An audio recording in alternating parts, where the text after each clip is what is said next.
Hello, my name is John, K1TDQ, and I recently purchased an Icom-705 QRP transceiver. And let me tell you, this thing is the dandiest thing ever.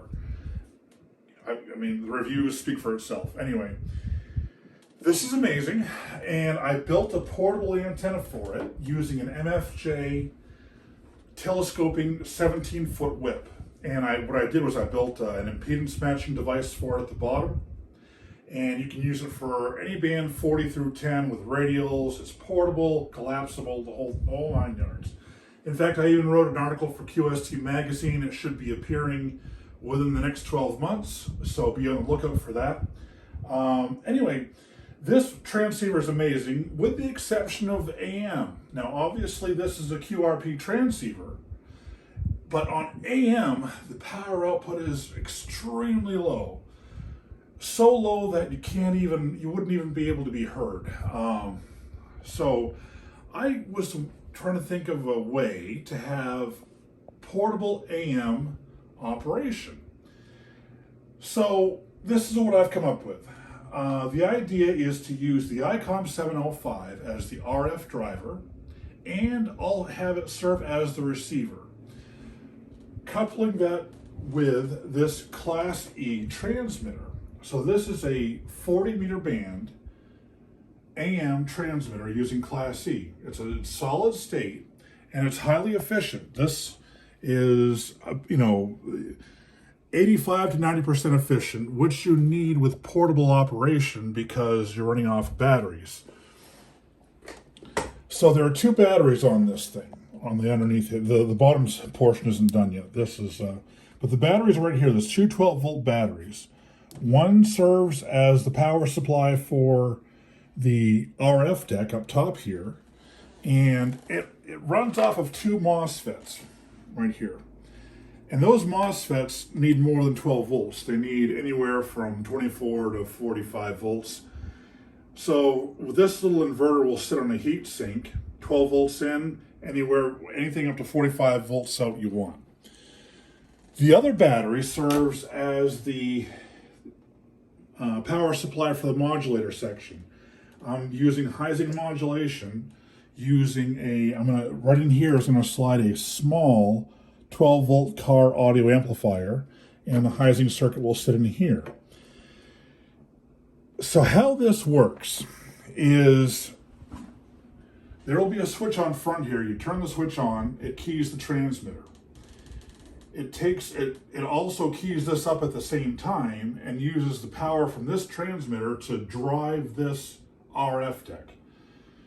I've done testing on this already, and all it takes is 1 watt of RF drive, 1 watt, into here to power out. This will be about 50 watts carrier and 200 watts voice peak. So 1 watt in, 200 watts out voice peak, running off of 2 12-volt batteries. And it's all possible because we're using Class E technology, which is highly efficient. So along with that, though, I just finished this today. This is the protection circuit board for this transmitter. If something should go wrong, this will shut the transmitter down. There are 2 parameters this protects against. So say something goes wrong with the antenna, it becomes mismatched, or this is tuned improperly, the MOSFETs will pull too much power, too much current. This will sense that and immediately shut it down. And unlike the old days where tubes, if they had vacuum tubes for AM transmitters, if something was wrong and they drew too much current, they would go red and get hot, and they would take the abuse and be fine. MOSFETs, you exceed their rating for a millisecond and they just immediately explode. So that's why you have to have one of these protection circuits in there to protect that from happening. The good thing is MOSFETs are only $2 or $3 a piece. You can just pop a new one in, you're done. The other parameter this circuit board protects is RF if you drive the transmitter with too much power. So literally, like I said, about 1 watt of drive into this gives you 200 watts out voice peak. All you need is 1 watt. no more. So if you go too high, you can also damage this.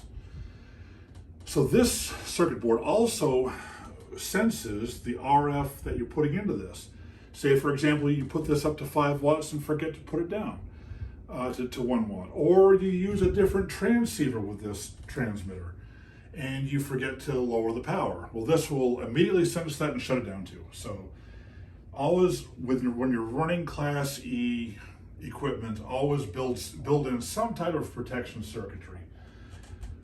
So this is where I've gotten so far. Oh yeah, one more little thing. So this is it also comes with a little handle here, so you can carry this with one hand, the Icom-705 in the other, and go to your destination, set up camp, and whatever you want to do.